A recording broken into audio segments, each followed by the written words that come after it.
Hello, guys. Welcome to another episode of My Money. My Money. Today has been a hot day.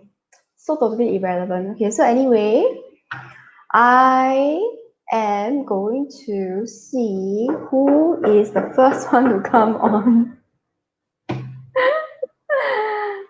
Hi, Douglas. You're back. Hello. Hello. What's that behind you? It's a big moon. Okay, shallow. Moving on.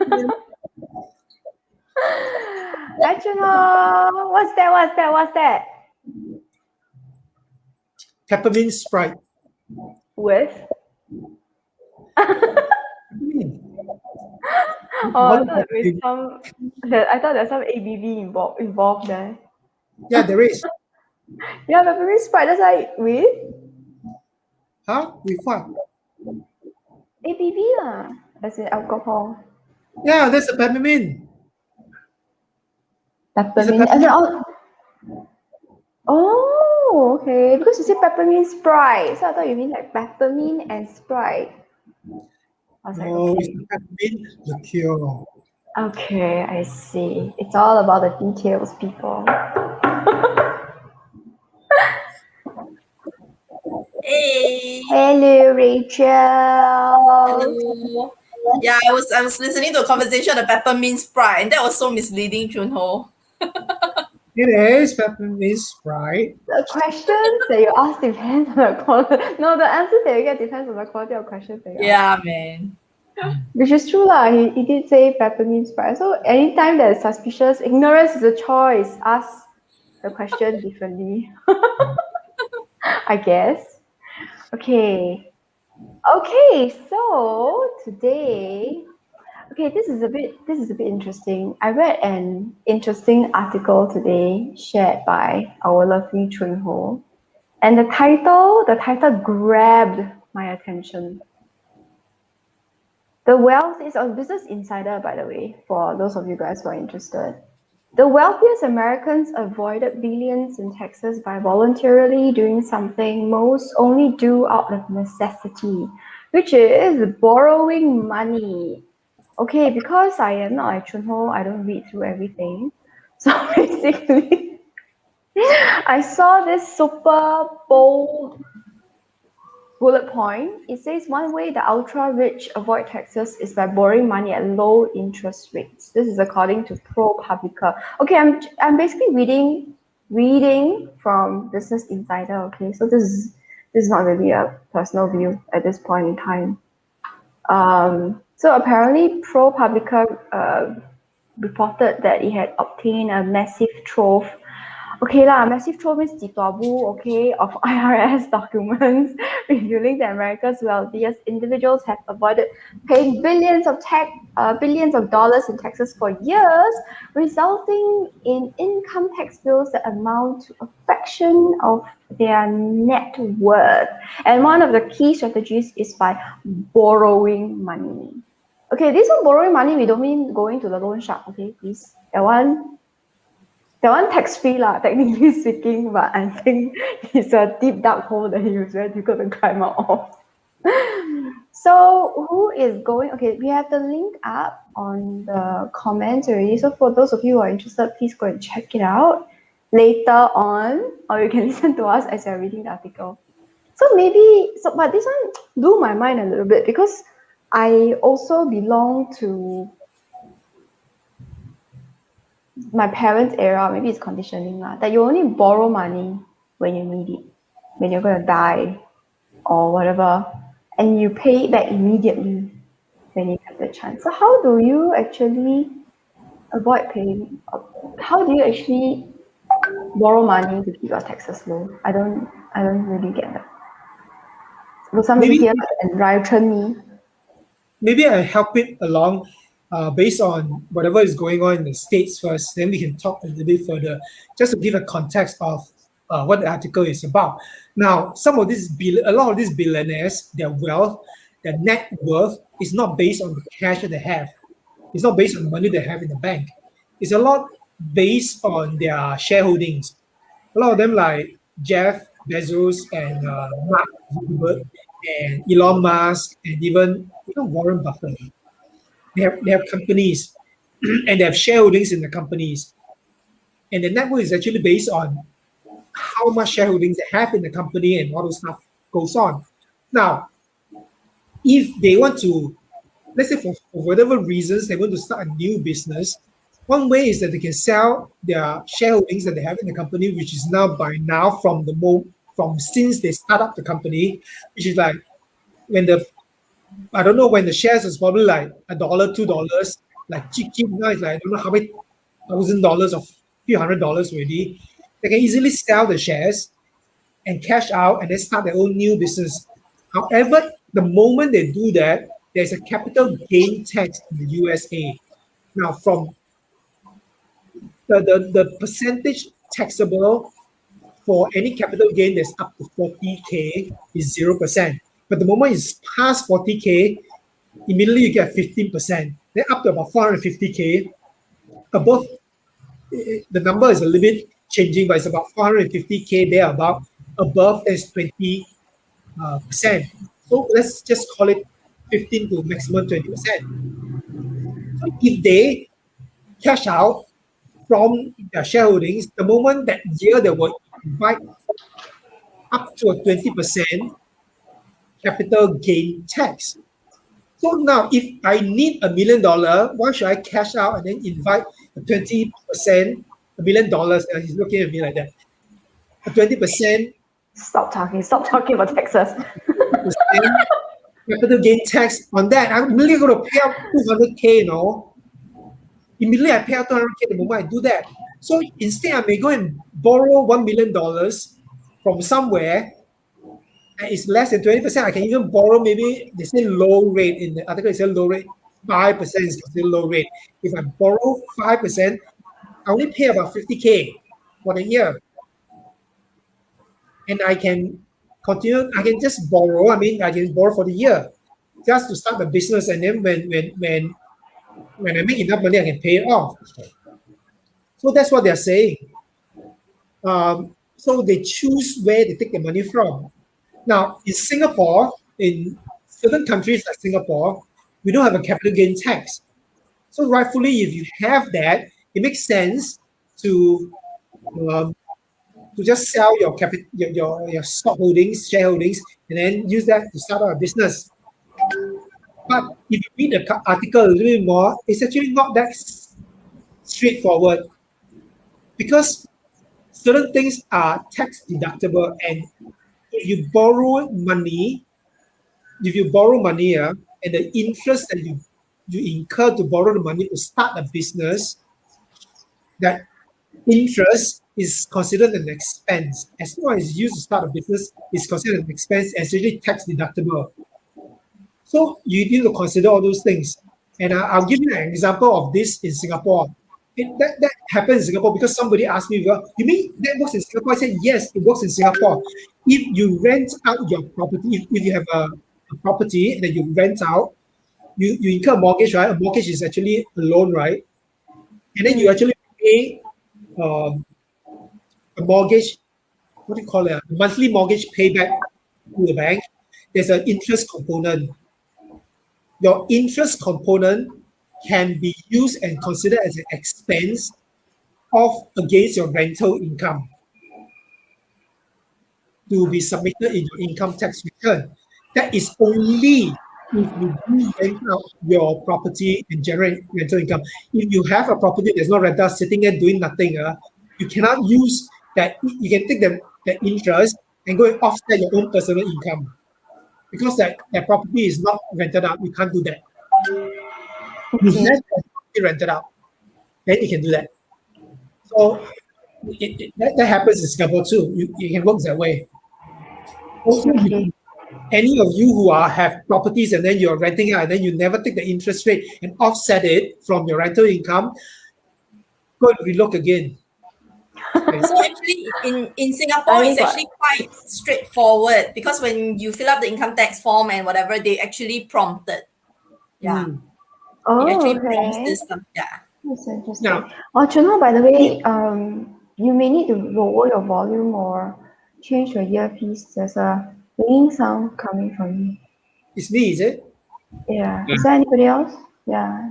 It's like at the back. Whenever you It- start talking, it's saturation.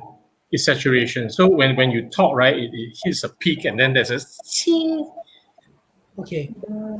Yeah. I should use a microphone. I If thought I use a, saturation because he speak. I speak with a lot of, When he speaks and then he spit, Or there's is it he get saliva, so excited it's that saturated. he hit yeah, I a think I guess. Let me get a mic. Let me get a Yeah. headphone. Fine now. I think it's fine now. It stopped. Yeah, maybe he just needs to be a bit further away from the mic. The ringing Maybe I stopped. stay away. Okay. Yeah, Is maybe this a bit further away. okay? Shall I use And then this? since you have it, then put it on. Is there a painting there? It's fine now. It's fine now. You blend into the wall. You blend into the wall. You can show your apps at the same time. Okay, that's totally out of context. Okay, yeah. Anyway, we were having a very serious discussion about tax. Actually, on the other hand, Mm. if you are holding on to equity or some form of shares, or if someone is holding on to some form of shares, depending on the rate of growth of the shares, it will not be wise. It may not actually be wise to liquidate versus borrow, because if I had $1 million worth of shares that will have the potential to appreciate by 10%, 10 to 15% in a year. If I liquidate that for $1 million of cash, then I will lose that 15. Okay, so let's say 15% of growth, right? To invest in, unless what I'm investing in has higher growth than holding on to the existing shares. However, after having said that as well, if I can get a low interest loan, okay, meaning less than 15%, okay, to take that $1 million out and invest in the next thing, okay, which makes me an equivalent 15%, I actually have a bigger net gain than if I liquidated the shares. Does that make sense to you guys? So Because if it's I make, what I'm hearing is about looking at the numbers and looking at the differential between the amount that is coming in, the interest rate percentage, and the amount that is you're paying out. So yes, looking at the differential. correct. So if I have $1 million worth of shares, that's going to make me 15% this year. Okay, at the end of this year, I will have another $150,000. And let's say an investment opportunity comes up that requires $1 million, then should I liquidate this $1 million to invest, right? So I will. So if let's say this, okay, if this investment yields me more than 15% of my current investment, then I may, okay, because then I make. So let's say this new investment gives me 20%, okay, then I liquidate. I still make an additional 5%, so I make 20%. But if I don't liquidate and I borrow instead, okay. So remember, this new investment is 20%. I borrow $1 million instead. Okay, and there are ways to borrow, and there are ways to borrow this $1 million. I borrow this $1 million instead and put it into this investment. It's going to yield me $200,000 at the end of the year. And if my interest is 5%, then I still get $150,000. So in total that year, with my current 300,000. my current investment of 150, then this new investment of 150, so I actually make $300,000 versus 150 $50,000. or Or 200. if I liquidate that and put it into this new investment, then I only make $200,000, 20%. Okay, because I have given up my current investment. Okay, but as you know, and let's say this is a business, and as Juno was saying earlier, if this $1 million, so there's a business opportunity that yields me 20%. If I put it into business, okay, this interest, okay, can be expensed off. Okay, so I don't pay tax on this. It's an expense. Interest is an expense item. So I For net, business. yeah. So I net off as well. So there are many ways to skin this cat. Okay, not that cat's a good thing, but yeah. It's just a matter of really understanding the mechanics of how money can be utilized as a tool. Fully. Yeah. Fully. I see. Okay. So I mean, if you talk about that from that angle, actually, like what Rachel is saying, so it's actually understanding the differential. I So think it's yeah, so yes, Denise, you're saying. no, it's like what you mentioned earlier. It's like looking at things from a total picture point of view. Yeah, It's what P&L and all that is for. Right? yeah. So that's why sometimes when people in Singapore, especially, we can use our CPF. We can use our CPF to pay for our property, especially the property we stay in. Yeah. People like to take up the whole chunk of the CPF and just go and pay off as much as possible on your property.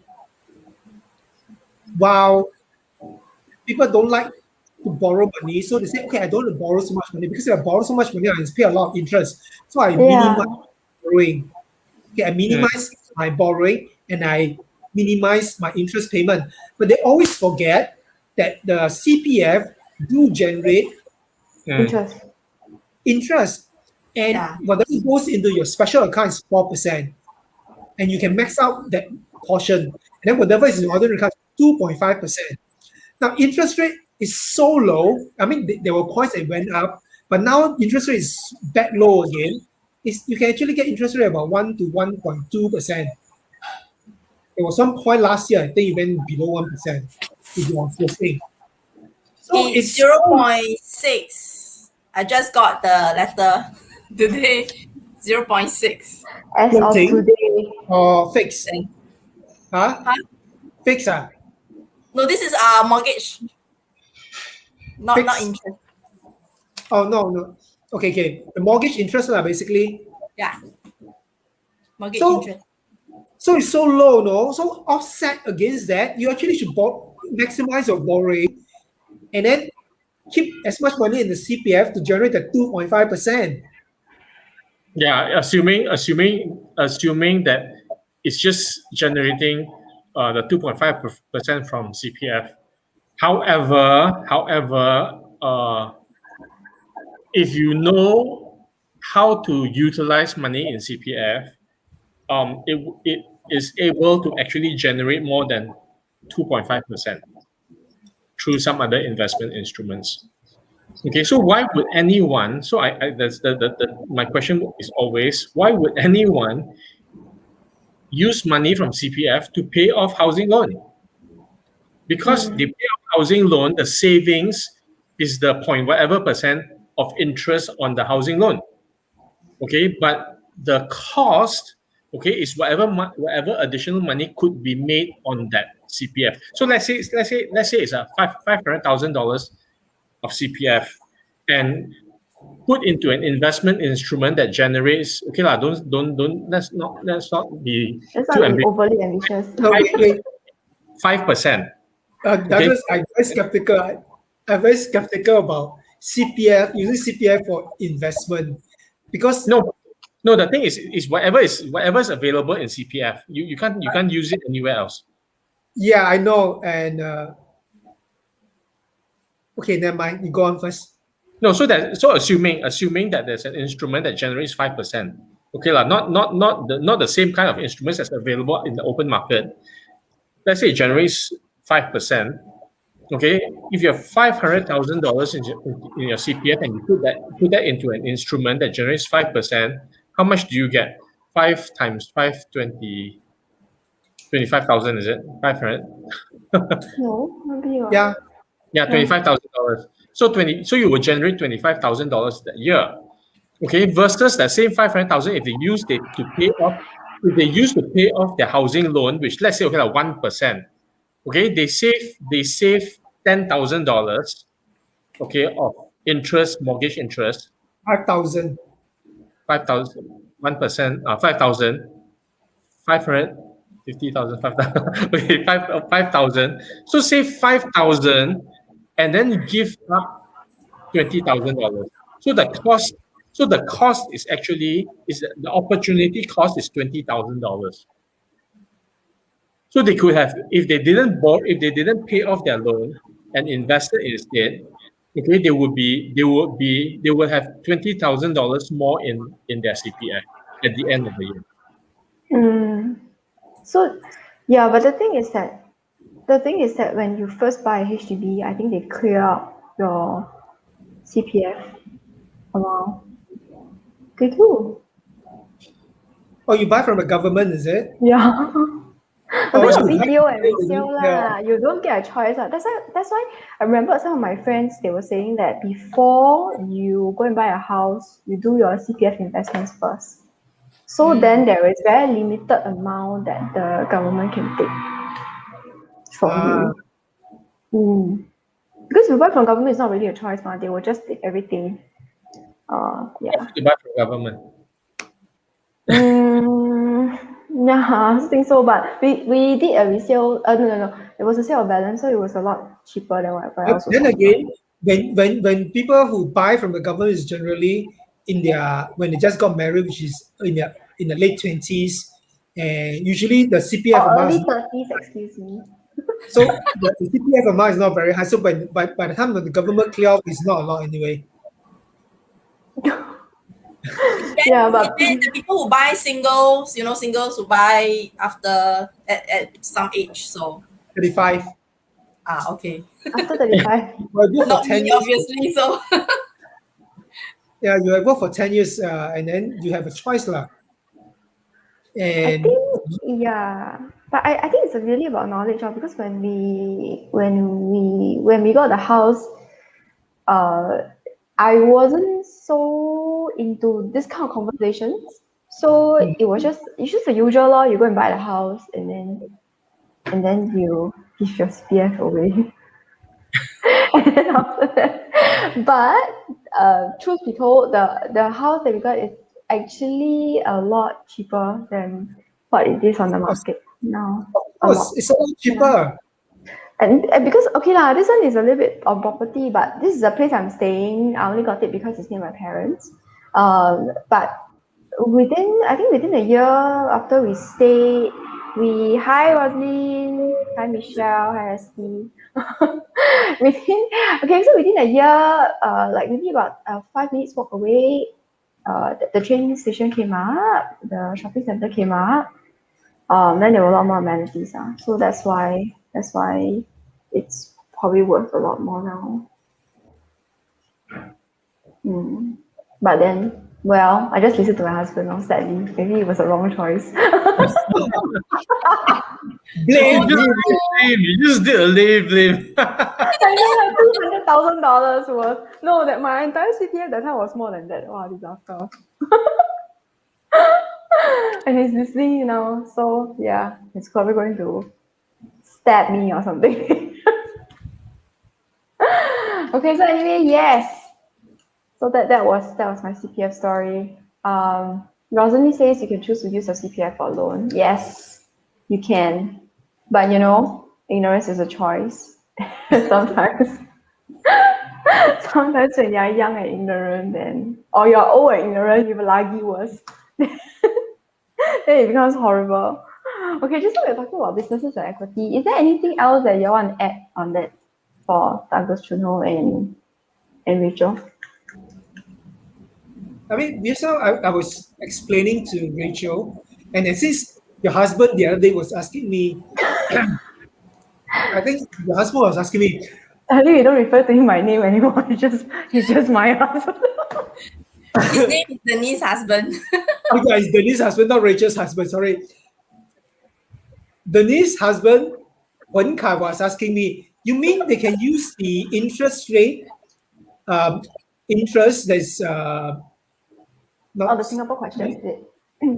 Let's say how come people can use the interest that they will pay from the money that they borrow to offset their tax deduction? And I said, this is possible in Singapore also.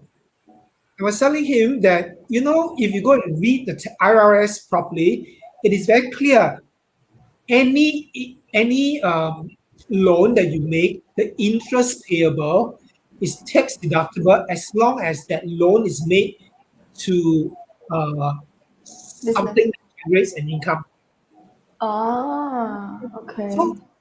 So that's why when you actually take up a mortgage and then you rent out the property and then you generate a rental income, you can take the interest to offset that rental income before you calculate your tax deductible, the tax deduction. So it's the same thing. If you go and borrow money, the interest used to pay for the borrowed money to start a business, and if your business is making money, that interest can be used to expense off against the profits.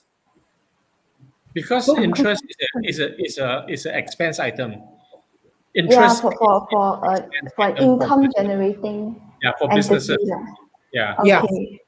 Okay, so that's why businesses will borrow money because They can expense off. the expense of.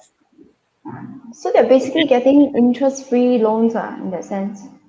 Not really. Interest free, you get as low as possible interest. Okay. You Very, get- very low. Yeah, like 2-3% kind of thing. Although it's hard to come by, Okay. but you try to get the it. thing, so the thing is, if you do the math based on the definitions or based on the mechanics of money, okay, so if I have $1 million cash and I put into a business that generates me 20%, then my ROI, return on investment. So I invested $1 million. I invested $1 million of cash, which I have, and generated 20%. So I make 20%. Then I need to pay tax on that, right? On that 20%. Okay, whatever the tax rate is. Now, if I had borrowed $1 million, so let's say I don't have $1 million, and I borrow $1 million, and that $1 million I generate the same 20%. Okay, I generate the same 20%, but I have a cost component which is my interest. So let's say my interest is 5%. So I have a net of 15%. Right? Now my 15%, my ROI, okay, of that 15% is infinity because I didn't put in a single cent of my own. It's borrowed money. And then over and above that, the 5% of interest that I am paying, okay, is I can use that. That's an expense item which then reduces the tax that I need to pay as well. Okay, so overall, in absolute terms, I might make less money, but in ROI terms, it is significantly a lot more. You guys understand? Because I started with no money. I get what you mean. Money. Okay, and then I get 15% versus I put in $1 million and I generated 20%. This one reminds me of the conversation that we had during one of our episodes where we talk about how you can actually generate money by having from no money. Yeah. Now, this is a case that Douglas brought up. Is a case when you don't have money. Let's say You have $1 million.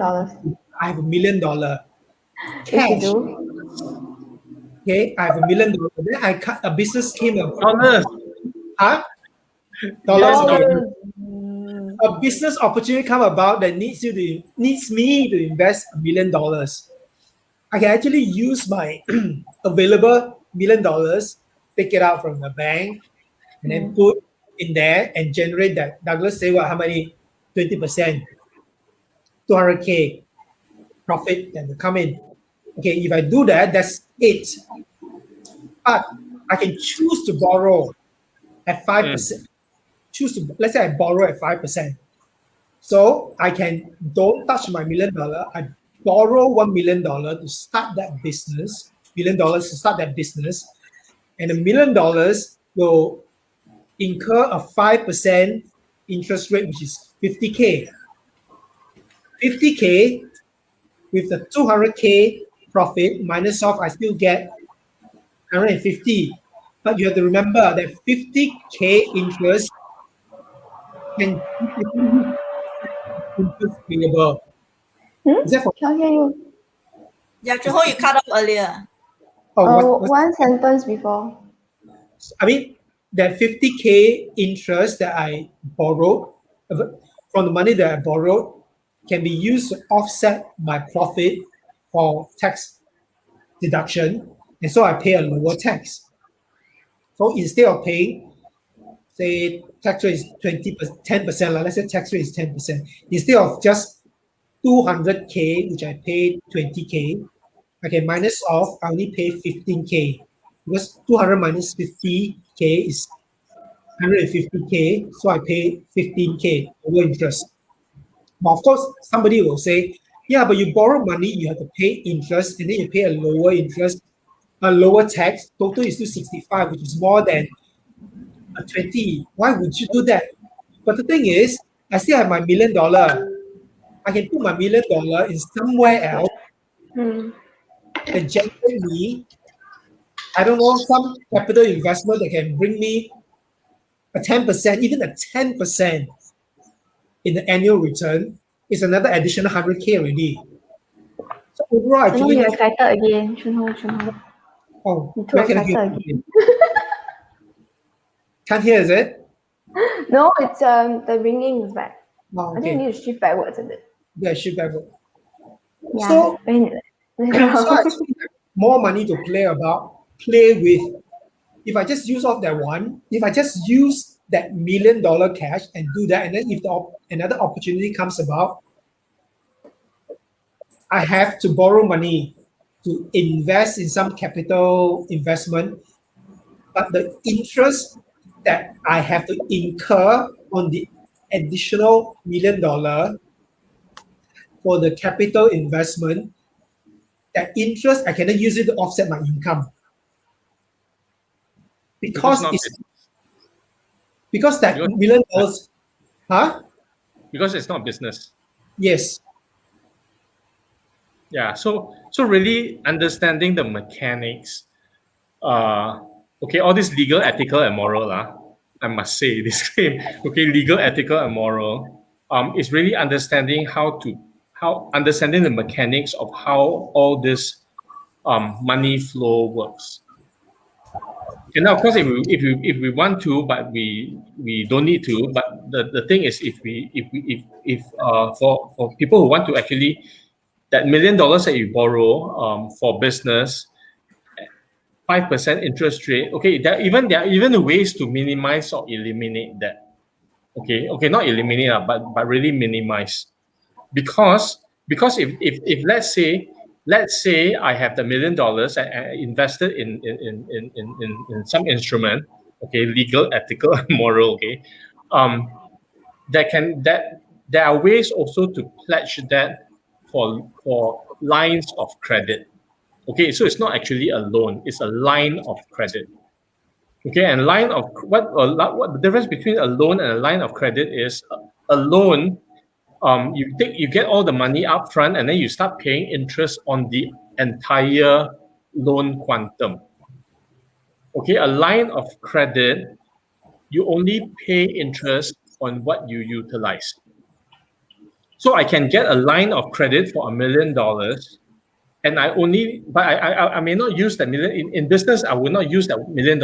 I may not use that $1 million immediately. Okay, it's just cash for me for cash flow purposes or whatever it is. Okay, so if I only utilize what I need on a line of credit, I am not actually paying the full interest for that $1 million. Okay, but even when I pay interest on that line of credit, it's an expense item that can be expensed off. Then, of course, the mechanics is because it's expensed off, it lowers my net profit, and therefore my taxes will go down because of a lower net profit.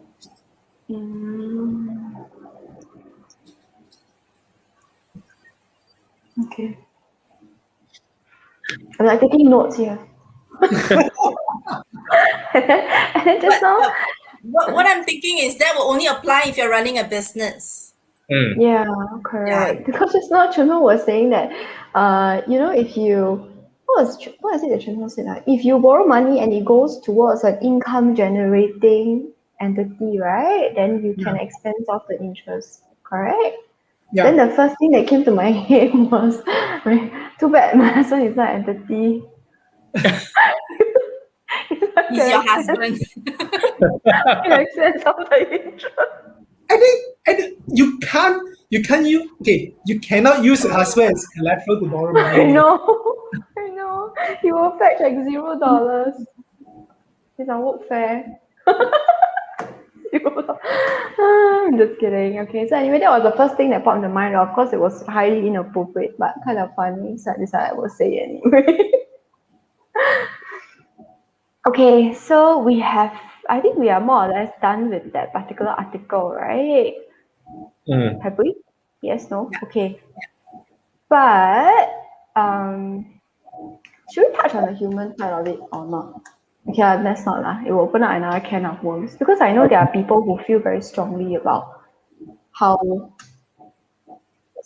there are two ways of thought about this, right? So this is from a purely human kind of point of view. One is about how people are very upset that the wealthy is actually getting away with paying less taxes in proportion to the amount they're earning, not some dollars, but proportion to the percentage that they are earning. But there are others who say this is life, etc., etc. Do we want to talk about that, or is that a kind of worm that we do not want to open? Maybe we can talk about it. But it's only fun if we have differing views. I'll just say my view. Okay, go. If the system is done in such a way that somebody can legally avoid paying those taxes because it was set up in that manner, there's no fault of that person. Because it's legitimate. Okay, I'm not purposely doing it because you allowed me to use this to do this. Then I just use another source of money to do otherwise. And I just anybody else can do it as well. It's just about whether you know it. So it's fair game. So it's fair game. Okay, and I think all these structures were set up for enterprise to encourage people to be enterprising. Okay, like so entrepreneurial. Right. So the thing is, we all have choice. We all have choice, and ignorance is also a choice. Okay, and for people who are ignorant of these structures, okay, and then point fingers at people who are not, okay, then whose fault is it? Then whose fault is it? You cry father, cry mother. Is it cry father, cry cow? Cry father. Yes, correct. Yes. Okay, it was a cow in the middle, right? Okay, anyway, it doesn't matter. Yeah. No, there are two cows together. And I just want to add that a lot of these founders or CEO, some of their remuneration package is such that they don't take a big chunk of salary. Yeah. Some of them take nominal salary, but they are paid in stocks. Yeah. And when they started off, they are willing to take, because they believe in so much, they take a whole chunk of stock. And they say, okay, just pay me like a few thousand small, just for my personal expense. I don't really need that. I'll fix that. But if it's just anybody layman or whatever, they're like, wow, they don't know whether the stock is going to worth anything. They rather take the money. So if you choose to take the money, then it's the choice that they have made. And if you take the money, you have to pay tax on it because it's straight away income. It's Correct. income. I was going If to you choose talk to about take, that. income, but a whole chunk of stock, and eventually your wealth swell because the company value went up, and then the share value went up, and your net worth is increased because of that, and it's not because of the income that you're taking, then you're taxed less. Then so whose fault is that? It's the person who wants to take that. So I don't see that they actually took a risk, and then I think they should be rewarded for the risk.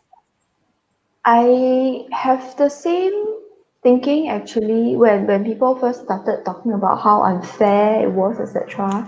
I just thought that it is not unfair because if you think about it, these people that are so-called, there's a term for it, right? Some people they say they're taking advantage of the system. But I don't think that they are, or rather I think that it's only fair that they can do so because they actually put in time and effort to understand how the system works. So they actually did their homework. You get what I mean? And then it's even worse, right? Like if you are, I feel like, okay, from a personal viewpoint, if you already know that this thing exists and you're upset about it, and you know the system is, in a sense, fair in that sense that it applies to everybody, right? So why don't you go and do it? Then instead of spending time but complaining about these people, now that if you say you don't know, then okay, fine, you didn't know about it, so you don't know what you don't know, right? But if you knew about it and you're complaining about it, and yet you're still not doing anything about it, then 你 just 去死吧。Walao. And to add on to that, I also believe that humans are resourceful creatures. We are all resourceful. And when it comes to any situation, just as those people who are rich, they're resourceful enough to find a way around it or to do it the legal way. However they do it, the rest of the people who are complaining can be as resourceful as well. Yeah. Absolutely. So yes. So I it's don't know. legally, not just legally, but ethically and morally. Because Bruce, hello Bruce. So Bruce actually brought up something. He says it's within the confines of the law. It takes time, effort, and risk to work within the framework. And even if you set up a private limited to scam people, the law cannot go after you and your family, and the law will term it as a business failure. So I guess in that sense, it is legal. No, But by the way, not by the ethical. way, business failure, if there are debts and things, directors are liable. Okay, there Or is private limited. Huh? yeah, even private limited directors are liable. Okay, directors have a responsibility, so they cannot. Even though the business failed, there are other consequences that need to be addressed. Okay, Maybe so it's just not in our current discussion. okay. And anyway, I just wanted to say also the three things that we need to understand that we need to do with our money: make money, keep money, and grow money. Make money, Yes. grow money. So the thing is, we make money, generate an income, and if we generate the income in the form of cash, it is the hardest to keep it. As opposed to like we were talking about, if let's say your income comes in part cash and in part equity, getting 100% of cash is a lot harder to keep that 100% of cash versus getting percentage of cash and equity, because the equity will preserve value or grow. Okay, so this is on assumption that the business is viable and growing. Okay, but if you take cash, then you need to take the money and do something with it in order to keep and preserve the value. So when you it's say money, you're not talking about the physical money, you're talking about the value itself, right? I'm talking about cash. So in the form money in the form of cash. So when we take our pay in the form of cash, okay, it's the hardest to keep. It is the hardest to keep versus if we take them in form part cash and part equity. The equity will continue if we believe in the business, which you should if you're working for the company anyway. And if you don't believe in the business that's going to grow, then you should be working in the company in the first place. Okay, There are many anyway. people like that out there. I guess. Anyway, if you're working for an organization that whom you align that you align with, that you believe will continue to grow, and if I am in that situation and that company offers to give me part cash and part equity, I'll take the equity. I'll take the equity because I want to ride on the growth, because I'm going to put effort in the company anyway. Okay, Yeah. I want to be rewarded in a bigger way than just getting cash, because cash is flat and it devalues. I want to share another point of view with Sure. regards to taking share versus money. So it goes back to diversification. And I still remember last time previously when I was working in the bank, they offer employee options, stocks and stuff. So it came to a point where I decided, no, I'm not going to buy anymore, because that probably goes back to the point, if I don't believe in the company, why am I there in the first place? But Yeah. if in the event that anything happens, my job is at stake, my income is at stake, and my net worth is at stake. So it's also about balancing that too. Yeah. True. So I'm just saying that if we have choice, and we always have choice, okay, and then we need to exercise that choice that then maximizes our return. Okay, but for a lot of people, they just want to take cash. And what happens to the cash? The cash just gets totally expensed. Okay, that's my judgment. And Not all of this is fortunate. it's not always true that you work for the company and you do a lot of good work for the company and other things. The company definitely will add value on. Because I used to work for a company. Which I thought we all of us were doing a lot of good work. I think look at some of the things that we did, the optimization. I think this is great work. I'm going to invest more in this company. Not that I do have some shares, options and other stuff, but I actually bought additional shares in the company. But at the same time, I was looking at the competitors and I said, maybe I invest in their competitors and see how they do. And I did. Diversification, right? See? Yeah, and then after that, I realized the other company shares do better than ours, and the capital gain and the dividend was actually better. So I got smoked by my company. Then you're in the wrong Believe company. in your company. Love is blind. You love your company. Bruce says it's hard to keep because he passed over to his wife. So it's better that his wife have it than his vices have it. Vices, he has many vices. Okay.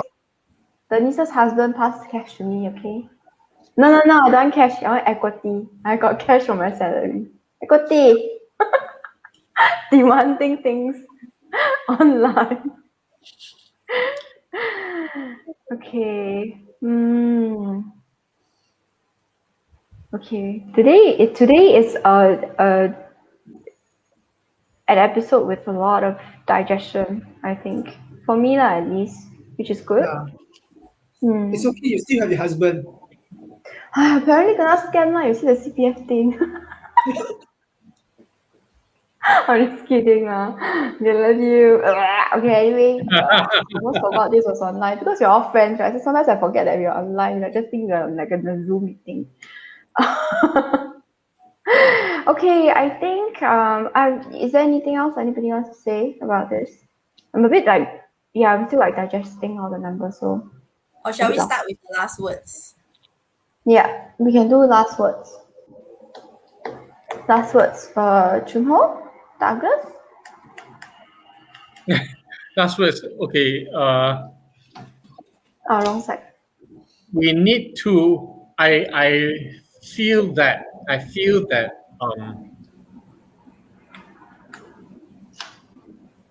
We need to figure out how to make money work for us. Okay. Otherwise we are always going to be working for money, and when we stop, the income stops too. Okay. But in that process, it is also about maximizing the outcome or the output by understanding the other mechanics of how money works. Okay. We make money. Okay, so it's the value of money, the price of money, and the cost of money, and how, in understanding that, we maximize So really it's make hay while the sun shines. Okay, when we can, we maximize our returns so that at some point in time, we stop working for the money, and then money becomes our best friend that works for us, and and gives us a good life for the rest of for as long as we live. Wow, that's very long. I don't know what Rachel captured from there. Joe will summarize it. Okay, make Summarize. money your best friend. Make money your best friend, so that he can work for you, so that he can work for you. Them, they, millions, billions can work for you. Trillions. Okay, Chunho? Money, like if you do have equities and you do have properties and you do have are just resources. Okay, even borrowing from the bank is a form of resource.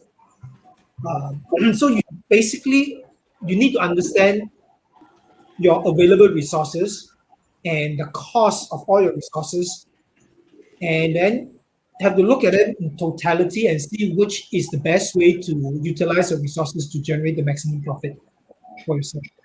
And borrowing is not always bad. Sometimes it gives you options. Mm. Yeah. Don't borrow to buy luxury items. Oh, that's not an option. I don't know. I It was doesn't going to say if I have $1 million, I will use it to buy Birkin bags. But that one is after when you sell it, you usually sell it for. a Birkin bag. Okay. Usually you sell it is at a higher price than when you buy it. Okay. Most bags are. Most of that brand's bags are.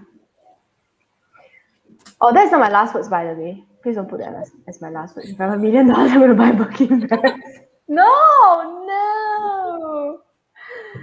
My last words are, I will come from relationship with money. I think a lot of us have to change our relationship with money, whether it is the way we view it or use it. I think there are still a large majority of people who view money as a necessary evil. So from those words, you already know what is your relationship with money. Even for me, after so many such conversations, sometimes it's still a bit hard I'm still practicing being logical and just looking at the numbers versus what conditioning I was brought up with. So that is something that I think it's not just me, but I think a lot of people, especially those who are working, who are so-called stuck in the 9 to 5, the relationship with money is not that optimal. It doesn't work that great for us. That's why we are in the state that we are. That's why, yeah. Oh, who's this person? Okay, so it's long last words. Okay, Rachel. Okay, so for me, it is about tapping on to the resources that each of us have, understanding and knowing what resources they are, and applying a strategy to fit those resources into each of our own situation. I mean, we throw out, we share a lot of different scenarios, different situations, but no, I feel every one of our personal life, stage of life, situation is very, very different. So have the wisdom to know what resources you have and to apply it strategically to your specific situation that will work for you. By the way, Okay, there's a that was- question from Bruce. You want to Yes, address? we have. I was going to say that let's do this before we finish. Let's do this before we end the episode. Bruce says his question is, what is the minimum we need to live one day in SG? I think Including what? Including what does that include? Yeah, Yeah, I so- was going to say if it includes like my case is mortgage, right? So if it includes mortgage, then you need to break down your interest and then electricity, your I was saying water, your that food. if you wanted to say one day rather than on a monthly basis is easier. Maybe Did Bruce, you you hear want to me? clarify? I mean, on From a you, monthly you need basis, to lean back, lean back, lean back, lean back. Oh, that's a song. I'm saying that it's tough to break things down into one day. It's easier to talk in a month basis. Hmm. Because if you do have how you have mortgage and then you have insurance, you have all those other stuff, and then Hmm. transportation and utility is on a monthly basis. So talking about month is easier. Hmm. So, Bruce, you want to clarify why you What's the scope? Yeah, asked what's the about scope? 1 day, or he has changed his mind? Okay, 1 month. What's the What is the scope? scope? Does it But include it's going property? to take. Yeah, Does does it it include include rental, mortgage, that kind of things, water, transport? electricity, transport? I mean, food, that one quite obvious. Depends on the Okay, quality of it. there's going to be a bit of lag time inside that one. So for the viewers, right, what they are seeing now is probably maybe like 5 seconds ago. So we need to give them some time to. We need to give Bruce some time to clarify. Bruce, type faster, okay? Okay, maybe you do 1 month. Like if let's say, oh, Bruce says he Oh, was helping someone as this okay. someone lost his job as an Maybe I share first. Actually, you can actually survive in Singapore based on the way I'm living. Okay, I'm going to take away my insurance payment and other stuff. Let's put aside my insurance payment, and let's put aside the money that I give to my parents and my aunt, allowances for them. Because if you're talking from a point of view that he lost his job, his impression, he won't use all those things. Can you hear me? You hear sound? Yes, Is it there me? is. Yeah, it is you. You're too Okay. excited talking about depression. I can survive probably 1,000 a month, even less. Less. Yes. If I want to, I can go even lower because my Mm. utility is very low. My phone bill is very low. I took the lowest of it. I keep my utility as low as possible. Okay, you can really minimize everything. I mean, if you want, you can just for a lot of the streaming services and other stuff, just have the basic broadband and just a free TV. Yeah, because Bruce did say minimum, so I'm assuming it's really necessities, lah. So TV, all that is not. Yeah, 6 to 800 probably I can survive.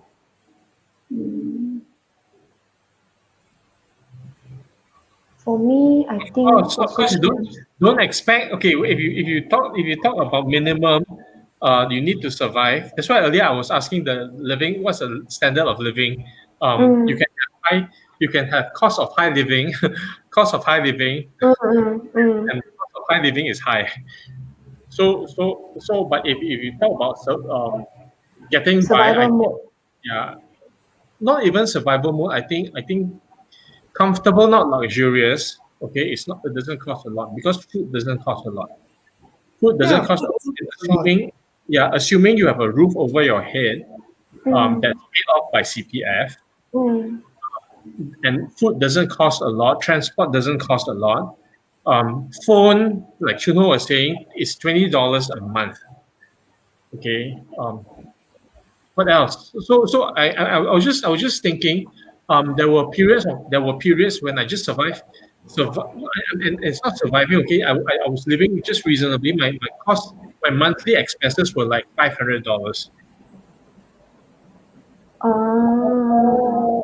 and I was okay. It's $500. Okay, yeah, and I think it's I don't. about standard of living, but Bruce What is kind of really what standard is he looking for? Because if you go to the hawker high. center, I mean, it's still pretty good food. It's not bad If you food. cook yourself, is even yeah. cheaper.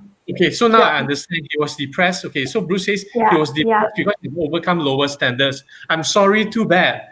I'm sorry, yeah. too bad. I think it's really first world problems. There are people Yeah. because when Bruce asked, I was really thinking about survival in the sense that there are some families that are so poor that they have no money to actually buy a house. They have to rent, which means that upfront they have to put out a lot of cash. right? So I was thinking about such dire situations and not when you must downgrade your phone from iPhone to something else, that kind Yeah, of first world. so I'm depressed because I can't drive a Porsche anymore. I need to drive a Hyundai. Honda or Hyundai. It's like, okay, You know what, sorry, I have no Bruce? sympathy. Sorry, Okay, no sympathy. I'm sorry if you can't even drive a car and you take a bus and take MRT and you're depressed. I am so sorry. Go and wake up. You lost your job. Sorry. I know. It's about managing expectations. I think Yeah. it's about people as well. I think if once you are used, when your reality box is a certain way, it becomes very upsetting when you realize that suddenly there are crocodiles and stuff out there that you don't want to see. And that's why one of the things I always say is that even if your income increase, you have to avoid lifestyle creep because that is the worst thing that happens. It's a Your trap. It's a income trap. you get trapped because your lifestyle increase, the creep. Of course, the media will tell you, "Go buy this. You're worth it. Buy, buy, buy." You're But worth it's, it. I have a response. I have a response to Bruce saying, but guys, there are such people. Yes, ask them to go to Money and You. Actually, I was thinking, I'm not so kind, because Bruce said he's helping somebody, right? If it's me, I wouldn't. I may not help the person. I will. Yeah, I don't know lah, but I think it's individual lah, I guess. There's some people like that, and it depends. It depends. Sometimes you can only help them as much as they want to be helped. Also, that's another thing. Sometimes they refuse, to accept their circumstances, because the faster you accept, the faster you correct, the faster you can get out of it. If you are just stuck in that why, then it's going to take you even longer. Yeah. So okay, thanks Bruce for the exciting question. I think I think that was a good way to end our current episode. We will see you guys in 2 weeks time.